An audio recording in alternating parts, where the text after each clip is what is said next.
Hello, welcome back to our channel. ఈరోజు మనం వీడియోలో వరలక్ష్మి వ్రతానికి అమ్మవారికి నైవేద్యంగా పెట్టే గుడాన్నం, దీన్నే పరమాన్నం లేదా బెల్లపన్నం కూడా అంటారు.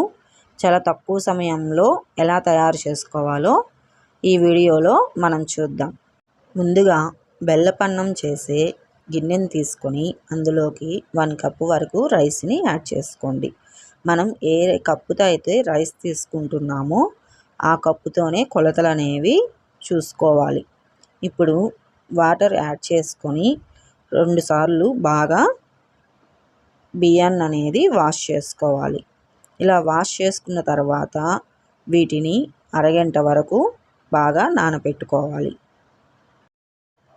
ఇప్పుడు అరగంట తర్వాత ఈ బియ్యంలో వాటర్ అనేవి పూర్తిగా తీసివేసి ఇందులోకి మనం ఏ కప్పుతో అయితే బియ్యం తీసుకున్నామో అదే కప్పుతో 1 కప్పు వరకు చిక్కటి పాలుని, అలాగే 3 కప్పుల వరకు వాటర్ని యాడ్ చేసుకోవాలి. మనం పాలుకు బదులు ఆ కప్పు కూడా వాటర్ అనేవి యాడ్ చేసుకోవచ్చు, అది మన ఇష్టం. ఇప్పుడు స్టవ్ మీద పెట్టుకొని ఈ అన్నం అనేది బాగా ఉడకనివ్వాలి. ఇలా పొంగొచ్చిన తర్వాత మంటననేది మీడియం ఫ్లేమ్లో పెట్టుకొని అన్నం అనేది బాగా మెత్తగా ఉడికిపోవాలి.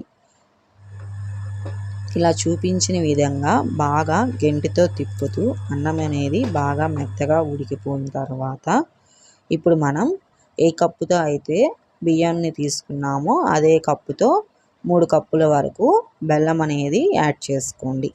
ఇలా కలుపుతూ బెల్లం అనేది బాగా కరిగిపోయిన తర్వాత ఇప్పుడు ఇందులోకి మనం నెయ్యి అనేది కొంచెం కొంచెంగా యాడ్ చేసుకోవాలి. ఈ బెల్లపన్నంలో నెయ్యి అనేది ఎక్కువగా పడితేనే టేస్ట్ అనేది మంచిగా వస్తుంది. ఇలా కొంచెం కొంచెం నెయ్యి అనేది యాడ్ చేసుకున్న తర్వాత కొంచెం లాస్ట్లో నెయ్యిని ఉంచుకొని ఇప్పుడు దాంట్లోకి అవసరమైన డ్రై ఫ్రూట్స్ని వేయించుకుందాం. ఇప్పుడు పక్కన ప్యాన్ పెట్టుకొని అందులోకి మనం మిగిల్చిన నెయ్యిని వేసుకొని జీడిపప్పు, కిస్మిస్ని బాగా ఫ్రై చేసుకోండి. ఇలా ఫ్రై చేసిన జీడిపప్పు, కిస్మిస్ని పక్కన మనం మీడియం ఫ్లేమ్లో పెట్టి ఉంచిన బెల్లపన్నంలోకి వేసుకోండి.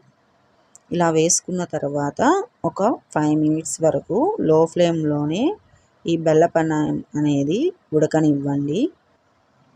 అంతే అండి, ఎంతో సింపుల్గా మనం తక్కువ సమయంలో ఎటువంటి శ్రమ లేకుండా వరలక్ష్మి వ్రతం రోజు మనం అమ్మవారికి అయితే ఈ నైవేద్యాన్ని సమర్పించవచ్చు.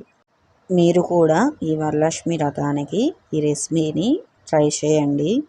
అది ఎలా వచ్చిందో నా కామెంట్ బాక్స్లో షేర్ చేయండి.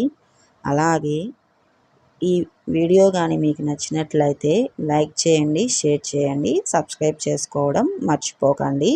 అందరికీ వరలక్ష్మి వ్రతం శుభాకాంక్షలు. Thank you for watching. Please subscribe.